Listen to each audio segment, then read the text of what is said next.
All right, y'all. Welcome back to Run the Damn Ball. We talk about Nebraska football, college football. Today we're doing 2026 Nebraska football predictions for what we think is going to happen this season. I'm excited about it. I got my late 2000s Nebraska sweatshirt on. I don't even know where I got this. My dog is right beneath me. She wants to get out of the room. I might let her out in a second. But we're going to go through game by game what we think is going to happen, why we think that's going to happen, how the fan base is going to react, everything that's fun and ridiculous. We're going to go over in the video here. So I'm excited about it. I haven't posted a video in a while. I could give some personal updates. I don't even know if some of y'all still, or some of y'all watching probably already know me. Some of y'all, I could be a complete stranger, which is fun either way. I guess we'll go ahead and get right into it. I think the last video I posted maybe it was last fall, or it was my predictions from last summer, what I thought was going to happen last year. I've been wrong. I've been right. I mean, that's whenever you're predicting what's going to happen in college football. I mean, it's kind of a mess. Anyway, excited to do this. Let's go ahead and get into it. I already have notes on my phone for what I think is going to happen. Kind of finished that this morning. Anyway, gonna go over game by game for this upcoming season. I'm gonna go over some of the personnel that Nebraska has on both sides of the ball, how I think that's gonna play out. Some of the new guys, some of the guys returning on both sides of the ball. Anyway, let's get right into it. Also, I just wanted to add a little side note. I used to be more of like when I was younger, I'd say like a teenager or something, I was probably more of a diehard Nebraska fan. Losing pretty much any game that matters outside of very few in the last decade has kind of made me more of a fan of just college football in general. And I'm a Nebraska fan by, well, life experience. I still love us, love being a Nebraska fan. It's ridiculous. You just have to laugh. So anyway, we'll get into it. I'm not like going to be super biased. I feel like I have to be pretty realistic here with things. And at some point, you're going to see some of my opinions really come out as well. So we'll go ahead and get into it. Game one of the season, Nebraska's playing against Ohio, the Ohio Bobcats. I think it's the first time they played Ohio in probably a very long time. I know Frank Solich coached there after he got fired from Nebraska. He was there for like 15, I don't know, probably like 17 years at the University of Ohio. So they've been a solid MAC program for a while while he was there. And last year, I think they beat West Virginia. So Ohio actually beat West Virginia. It was a home game for them too. And I think Athens, Ohio is their town. So now that was last year, but still, they're not a complete pushover MAC team usually, so you really have to bring your A game against them. But I even think if Nebraska brings their B or C game against Ohio next year, they'll still win just based on how talent has kind of shaped out in the sport. Like if you are a good player in the group of five in 2025, you probably transferred up to a Power Four team in 2026. So that's what happens to a lot of these schools nowadays. It's unfortunate. Nebraska will win this game over Ohio comfortably. It might be close in the first quarter or so, but they'll pull away, and then it'll kind of be a blowout at that point, I think, going to, I guess, game one. So Nebraska will start 1-0. They'll beat Ohio. Whoop-de-doo, right? Next up is Bowling Green. Yeah, so I think this will probably be the most complete blowout of the year for them, where they'll just blow through this team and win by like 30 or 40 over Bowling Green. I think it's a similar situation as Ohio. Any good players that Bowling Green had last year transferred away. They weren't very good last year, and Nebraska's talent is just going to overpower. So 2-0 at that point. Then they have Tennessee. I mean, just kidding. They have North Dakota because I guess we got to make some more revenue and cancel any SEC games against SEC schools so that we have more revenue for our for our town and our from our ticket sales at at University of Nebraska because it's all about money. It's not about the fans. It's not about yeah. What? Okay. Here you guys see my true colors come out. Canceling the Tennessee series a year ago. We were supposed to play, I believe, at Tennessee. You know this. We were supposed to go versus Tennessee this year, and then at Tennessee in 2027. But that got canceled because we want more ticket revenue. But really, they're probably just scared, to be honest. They were scared to lose two games when I think they could have totally beat Tennessee. Probably not this year, actually. Probably not this year. But yeah, they should have been playing Tennessee. But that's another side rant. Here I am. I can't even get to the third game, and I'm already ranting about why things I don't like about Nebraska football. Canceling games that matter that fans would love on both sides. Tennessee would have loved to play us. I understand Tennessee had the offer to reschedule the game in like the 2030s, but they chose not to because I think it was so late notice for Nebraska to be like, hey, let's reschedule this in like 10 years because we want extra home games so that we have a better shot at the playoff. Playoff? Playoff? Nebraska football in the playoffs? Yo, we're nowhere near that. Like we can't even. Nebraska football will not be in the playoff in the next 2 years. I guarantee you. Here, my true colors are already coming out. I haven't even got to the third game of the season, and I'm already ranting about this team.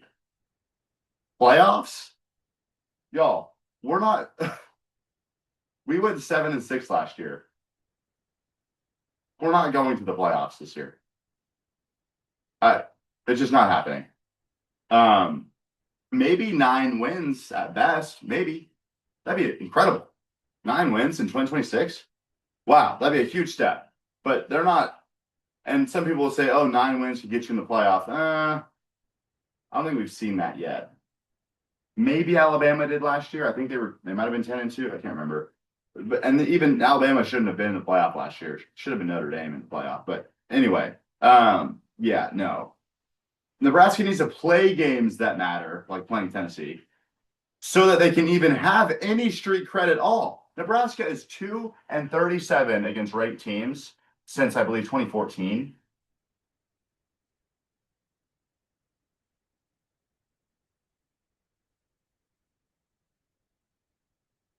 Two and 37. All right, so I'll get back to it. They canceled the Tennessee game for games, that is, for 2026 and 2027. And instead they're playing North Dakota in week 3. And not the Bison, by the way, for you casuals. It's the North Dakota Fighting Hawks, formerly the Fighting Sioux. And Nebraska will win this game, but I think it'll be similar to that 2022 game where Nebraska was tied with North Dakota at halftime. Scott Frost's last win at Nebraska. So this might be Matt Rule's last win at Nebraska. I'm kidding. They won't be that bad. But Nebraska will I think it'll be close at halftime, and Nebraska will pull away in the second half just because they have more talent, more physicality. Keep in mind, North Dakota was in a shootout with Kansas State last year, and Kansas State only won by 7. So this is not a pushover game. I'd actually say North Dakota I think they have a better shot to beat us than Bowling Green and maybe another team on our schedule. Either way, easiest non-conference schedule in Nebraska football history. And they will start 3-0. And playing no P4, Power 4 non-conference games this year is really boring. I'll watch the Ohio game because it's the first game of the year. But I don't know, man. They got me fed up. I'm not going to lie. With this ridiculous non-conference schedule. I just want to play games that matter and compete. That's all I ask. I don't think Nebraska's ever going to be what they were in the 90s. I'm just going to go ahead and say that again. And if they are incredible, I will be so happy. But whatever. It's literally a game. So they start 3-0. They beat the 3 Cupcakes to start the year. And Nebraska football fans are just going to be like, all right, whatever. We've seen this. We saw it last year. They beat Cincinnati in a pseudo home game, and they beat 2 Cupcakes after that, right? Game 4, now it gets interesting. And sorry for ranting already about canceling the Tennessee series and other things, but I just couldn't help it because this is opinionated. I'm giving you my opinion. I couldn't help it. So here we are, game number 4 at Michigan State.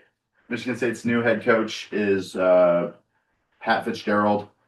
He was at Northwestern for like, I don't know, 15 years or something, and did a good job there. He maximized a lot of what they had.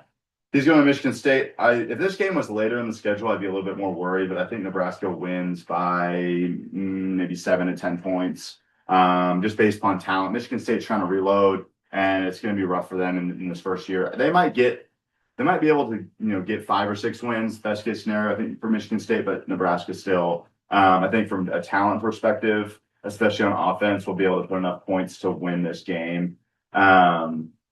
It'll be scrappy for sure. You never know. Like those late September Michigan State games, I feel like Nebraska's landed there on the schedule a couple times. It's always like it could be kind of cold and like rainy or windy or whatever, even in late September there. So they'll start 4-0.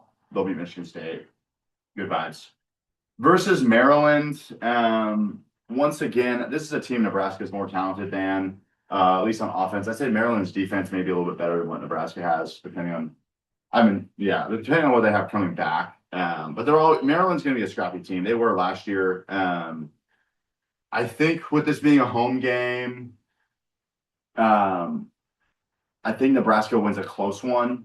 It's going to take either a game-winning drive for Nebraska's offense or a winning drive for their defense to get a stop against Maryland, similar to last year, I believe. I think they're going to be able to get it done. Malik Washington for Maryland, he's their QB. He's a good passer. He's going to keep him in the game, and he's going to make it really close. I do think this is one Nebraska just barely wins. What it's going to take is I might even end up being prophetic on this video, or trying to be, right? Nebraska is going to be in a situation where, in order to win this game against Maryland, they're going to need to do a lot of QB run with Calandria, because they're going to be in these third and shorts and all this stuff where like they're going to have to get the down in order to like win the game. And you want an extra blocker with a running back blocking for the QB run. We saw this a lot with Adrian Martinez in like 2020, 2021. Where like that's kind of how Nebraska had to like survive on offense at times. And they're going to do that against Maryland. So Calandra is going to end up running the ball like 15 to 18 times against Maryland. And he is not very big. Calandra is going to be the smallest quarterback Nebraska's had since, I don't know, Bobby Newcomb, something like that. So, and Bobby Newcomb was like when I was born. Crazy, I just pulled that out. He's a small QB. And he's going to get banged up against Maryland. Maryland's got some big defenders who are going to absolutely just hit him hard. And Calandra's going to make the plays with his legs to, get Nebraska over the hump, and they're going to win. I got 24-20 on my phone as the final score. They're going to beat Maryland. So 5-0 start, college football playoff contender in Matt Rule's eyes, as he's Matt Rule said that at 6-2, we were a college football playoff contender last year after losing 24-6 to Minnesota.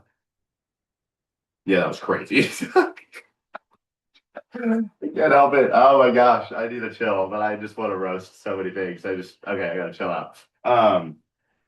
Matt Rule went on a radio show last week and said that. I just had to, take a shot. But anyway, Nebraska starts 5-0 in 2026. Whoop-de-doo, okay? Versus Indiana. All right, so they're 5-0. They're playing the defending national champions at home. Indiana had an incredible year last year. That's a whole nother thing. Incredible. They're coaching against the best coach in college football in Kurt Cignetti. Everything's going to be stacked against them besides the fact that they're at home and they're 5-0. And Nebraska's going to play out of their mind against Indiana. It's kind of like that Michigan game in 2021 where, like, we really thought it was the time that we were going to break through and beat a big-time team. That game hurt. Wow. That game hurt. It's going to be similar to that. Nebraska's going to play out of their mind. And when push comes to shove late in the game, Indiana's going to find a way to win the game with the run game. And they're going to win. I got Indiana winning the game. It could be close, but I don't think Nebraska's going to be able to put it together against Indiana, unfortunately. And also, what I was going to say, another thing is like Calandra is getting banged up against Maryland middle of the season. I think that continues against Indiana. I wouldn't be surprised by the time we go at Oregon in our seventh game. So we're 5-1 going at Oregon. It might be TJ Lateef or Daniel Kalen at quarterback at that point if they have to do so much quarterback run game, like I'm predicting. And so we'll see how long Colangelo lasts. I'd like him to make it the whole year. I think he can, but it depends on how they run the offense next year. And they're going to be desperate to get those wins over Michigan State and Maryland, and they're going to have to rely on him to run at times. And by the time we go at Oregon and we're looking okay at 5-1, don't be surprised if like Lateef is in there. I think he might be, and hopefully TJ has a good offseason as the backup QB. At Oregon, I think once again they could play a pretty dang good game. I think with Dylan being on the bench over there, like Nebraska's going to like really. I think Nebraska's going to play their butt off against Oregon and lose another. I know this sounds crazy. Some people think we're going to get blown out by Indiana, Oregon. I think we're going to be able to hang in there and cause some problems. But I think Oregon will pull away late in the game just with their talent on offense they have. It'll be close for maybe 3 quarters, but then Oregon's going to pull away just because they're a better team on both sides of the ball. Could be a close game at the end, depending on how things go, but I also could end up being like, oh, this game was not close when it really came at the end of it. So could go either way. I think Nebraska plays with their hair on fire against Oregon because they're confident against how they play against Indiana. Dylan's on the sideline at Oregon, and if they feel a type of way about Dylan because of things that you may never find out from last year that I don't really want to say because I don't really know if my sources know everything. But from what I can tell, they do not miss Dylan at all being on the team from last year. And I think Dylan's a good quarterback, and I wish him nothing but the best. But I'm just saying there is personal battles going on here at play. That's 5-2 after losing to Oregon, and then so they have 3 games coming up. I think it's going to be an interesting little stretch of their season. So versus Washington at Illinois,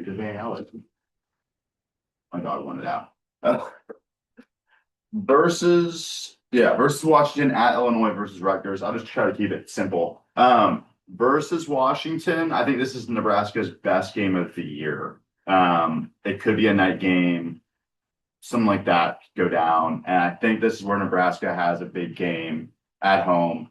It is kind of like if Washington's QB Damon Williams pops off and has a big running game and just lights it up, then Nebraska could totally lose this game. I have a strange feeling that they're going to, like similar to the USC game last year, Nebraska's going to play out of their mind and also not have a crazy quarterback injury happen. So they're going to find a way to beat Washington. Biggest win of the year, biggest win for their program since, I guess, beating Colorado in 2024. So that's what I see for Nebraska against Washington. I see a 7-point win. They'll hold on to beat Washington. They'll be 6-2. And once again, they'll be 6-2. And Matt Rhule will be saying, we're competing for the playoff until they go at Illinois. And another close game I see on the horizon. I think this will be really close. But who do you trust in a close game? Brett Bielema or Matt Rhule? Going into last year, Matt Rhule was 3-10 in one-score games. And if you include last year, so in his first 2 seasons, Matt Rhule was 3-10 in one-score games. I remember that stat from last year. Now, I got to look at their schedule last year to also bring up what his one-score game record in Nebraska is now that last year happened. Okay, 3-11 because of the loss to Michigan. 4-11 because they beat Northwestern last year. 5-11 with Maryland win. 5-12 with the USC loss. 6-12 with the UCLA win. Okay, so Matt Rhule is 6-12 in one-score games at Nebraska. Last year, thanks to Emmett Johnson, really turned that number around. I didn't even count the Cincinnati game. So he's 7-12 in one-score games. That's he went from 3-10 in one-score games to 7-12 in one-score games in a year span. So that's actually pretty good. That's what was that, 4-2? So he just went 4-2 in one-score games last year. You know what? That's like the best Matt Rhule stat. that I just could have brought up is that 4-2 one-score game record last year. Regardless, I think Illinois is better coached, and I haven't even brought this up yet. I don't think Nebraska's D line is good enough to stop Illinois' run game consistently, and Illinois' run game is going to end up carrying Illinois to a close win. So close that I think Illinois can they do a 2-point conversion and win off that to end the game by 1 point. I think Nebraska's offense could have a big game against Illinois potentially, especially if the weather is not crazy. But at the same time, I just can't pick Nebraska winning a road game at Illinois. Illinois, they just beat Tennessee in a bowl game last year, and they beat South Carolina in a bowl game the year before. Both games, I don't think Nebraska could have won. And they also, that's just what I see. They're a better program than we are, especially with this game being on the road. So Nebraska loses. They're 6-3. At Rutgers, probably the easiest conference game of the year. I think Nebraska wins by 2 scores. Rutgers will put up some points, but Nebraska's offense will be a little too much in that one. So they'll be 7-3 after beating Rutgers on the road. And then, oh my gosh, they have to host Ohio State. And this is I've said, I've had close games really throughout, even if they've lost all, through the first 10 games. They'll have close wins, they'll have close losses. Versus Ohio State, I just think they get straight up blown out. Like, who knows who the QB will be for Nebraska at that point. Probably be cold. Ohio State's going to be able to run the ball. Jeremiah Smith. I mean, what else do I need to say? Okay, they're going to lose by 21 or more against Ohio State. It'll be 7-4, and similar to last year, they're 7-4 heading into the Iowa game. There's some things that they can feel like good about, beating Washington, some close losses against good teams. Again, right? Oh, yo, I know some of y'all watching this may not be this way. I have emotionally detached from Nebraska football for years. I remember being really upset when they lost when I was like a teenager. But I turned 18 in the year of 2017, and ever since 2017, Nebraska has been bad all the time, almost all the time. I mean, when were they good in that whole span? All right, so at Iowa, once again, I think Nebraska might play pretty good, but I guess I'll just bring this up because I can't help but bring it up. They may play a good game against Iowa. It's a rivalry game, all this stuff. This is Nebraska's interior D-line for this year. Riley Van Poppel, Sua Lepetu, Tyson Terry, Ashton Murphy, Jasir Whittington, Gabe Moore, Dylan Berryman, Owen Stoutmeyer, all these guys I just brought up here.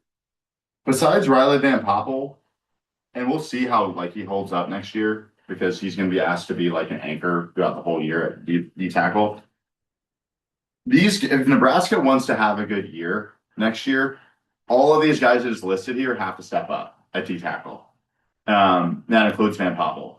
All of them have to take a massive leap going into next year, physically and just as football players, for Nebraska to even be able to compete at the level that I've even had them predicting. I have them at 7-4 going into the Iowa game. If they even are at that level, all of these guys or half of these guys got to have a huge step up next year.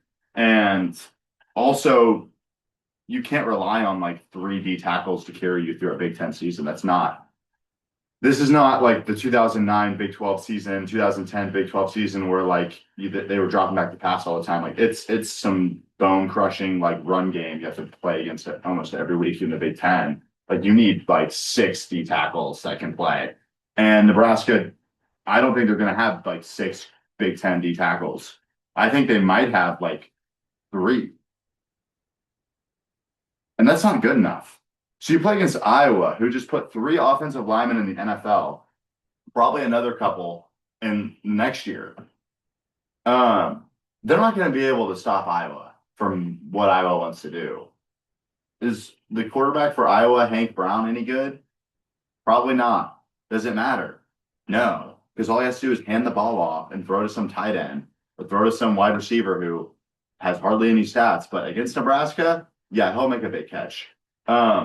They're going to lose to Iowa. They may play out of their mind and make it a close game, and Iowa will still win by three if they really just because they're more physical. They have better line play on both sides, and we've seen that year after year. Do I want to say this out loud? No, I don't want to say this out loud. But I actually, in a way, I respect Iowa football more than I respect. I just threw my phone. More than I respect Nebraska football. It's that simple. They're an authentic football team and football program. I feel like Nebraska football has been like a they've been like a meme for the last, their head coach is out here doing podcasts every summer. They're doing like a hype train, chasing three, who got next, all this stuff. And like Nebraska is so focused on being like the world. How can we just, do all this, media stuff to boost our brand? Dog, you know what boosts your brand? Winning football games. Iowa doesn't do all this extra crap off the field. They have a football program. They make sure that they get pretty much all the best players in their state. They steal guys from other neighboring states. What's that kid's name? Not Donovan Jones, because he plays in Nebraska. His brother, I can't remember his name. It was like a 4-star corner out of Omaha. He's going to Iowa because they have a better defense than we do. I respect Iowa is an authentic football program. They're ran like they're. It could be the year 2008, and it's the same thing. Like they just are what they are. And Nebraska is doing this whole thing where they have all this money and they don't really know what to do with it. And here they are. They're more funded. They have probably a better recruiting like rankings than Iowa, and it just doesn't matter because Iowa is an actual football program. Are they ever going to win a playoff game? I don't know. I'm talking about Iowa here, but they'll go 8-4, 9-3. That's what they've been doing.